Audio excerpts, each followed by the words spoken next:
আগামীকাল থেকে শুরু হচ্ছে কিন্তু আইসিসি চ্যাম্পিয়ন ট্রফি, যেখানে স্বাগতিক হিসাবে থাকছে পাকিস্তান। যদিও ভারতের ম্যাচগুলো অনুষ্ঠিত দুবাই হাইব্রিড মডেলের এই টুর্নামেন্টে গ্রুপ পর্বে বাংলাদেশের প্রথম ম্যাচ 20 তারিখে ভারতের বিপক্ষে। এই ভারতের বিপক্ষে বাংলাদেশের একাদশ কেমন হতে পারে সে নিয়েই আজকের এই ভিডিও।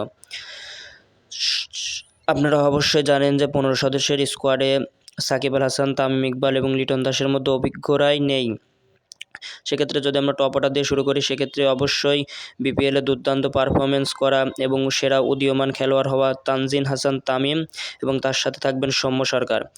মোটামুটি নিশ্চিতভাবে বলা যায় যে তারা দুজন ওপেনিং করবেন।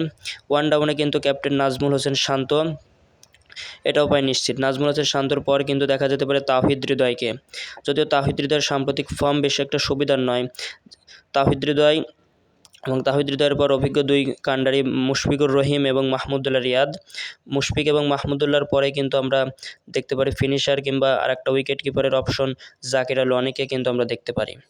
এক্ষেত্রে বলা যায় সেক্ষেত্রে যেহেতু গতকালকের প্রস্তুতি ম্যাচে মিরাজ কিন্তু ভালো পারফরমেন্স করে, সেক্ষেত্রে মিরাজকে কিন্তু নাম্বার 3-তেও কিন্তু দেখলে অবাক হওয়ার কিছু নেই। যাই হোক, জাকির আলীর পরে আমরা মেহেদী হাসান মিরাজকে রাখি। মেহেদী হাসান মিরাজ এবং তার সাথে স্পিনার হিসাবে হয়তোবা নাসুম না হয় রিশাদ হোসেন। যেহেতু ইন্ডিয়ার বিপক্ষে খেলা, সেক্ষেত্রে অবশ্যই নাসুমকেই এগিয়ে রাখা হবে। আর এইবার যদি পেস ইউনিটের দিকে যায়, বাংলাদেশের বরাবরই কিন্তু পেস ইউনিট অনেক শক্তিশালী একটি দল। সেক্ষেত্রে মুস্তাফিজুর রহমানের সাথে হতে পারে তাসকিন আহমেদ। মুস্তাফিজুর এবং তাসকিন আহমেদ প্রায় নিশ্চিত, এবং তার সাথে নাহিদ রানা কিংবা তানজিন হাসান তামিম। যেহেতু গত বছর টি-20 বিশ্বকাপে ভারতের বিপক্ষে বেশ ভালো একটা পারফরমেন্স করেছিল তানজিন সাকিব, সেক্ষেত্রে তানজিন সাকিবকে কিন্তু আমরা দেখতে পারি। এক্ষেত্রে 3 পেসার, 2 স্পেশালিস্ট স্পিনার এবং 6 জন প্রপার ব্যাটসম্যান নিয়ে কিন্তু বাংলাদেশ মাঠে নামতে পারে। তবে সবচেয়ে বড় বিষয়, সবচেয়ে ধাক্কার জায়গা এবং সবচেয়ে টেনশনের জায়গা কিন্তু বাংলাদেশের ব্যাটিং অর্ডার।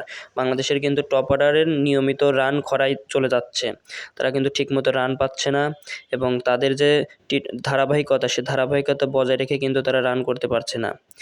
সেক্ষেত্রে অবশ্যই সাকিব এবং তামিমকে অবশ্যই মিস করবে। সাকিবকে মিস না করার কারণ তো সবার অজানা, কারণ সাকিব থাকলে একটি ব্যাটিং এবং একটি বোলিং অপশন, সেক্ষেত্রে বাংলাদেশের জন্য কিন্তু একটি মাইনাস পয়েন্ট। সাকিব নেই, অপোনেন্টের জন্য কিন্তু এটা প্লাস পয়েন্ট। দেখা যাক শেষ পর্যন্ত কী হয়। যেহেতু ভারতের বিপক্ষে প্রথম ম্যাচ দুবাই, এরকম একটা একাদশ হতে পারে, দেখা যেতে পারে। ওপেনিংয়ে তামিম, সৌম্য, দ্বিতীয় নাম্বার 3-তে নাজমুল হোসেন শান্ত, 4-তে তাওহিদ হৃদয়, 5 মুশফিক এবং 6 মাহমুদুল্লাহ, এবং 7-এ দেখা যেতে পারে জাকির আল অনিক, 8-এ রিশাদ হোসেন কিংবা নাসুম আহমেদ। পরবর্তীতে 3 পেসার হয়তোবা নাহিদ রানাকে ড্রপ করে তানজিম সাকিব, মুস্তাফিজ এবং তাসকিনকেই দেখা যেতে পারে। এমনটাই হতে পারে বাংলাদেশের একাদশ। তবে পিচ দেখে এবং ম্যাচ পরবর্তীতে আগেই কিন্তু একাদশ নির্বাচন করা হয়।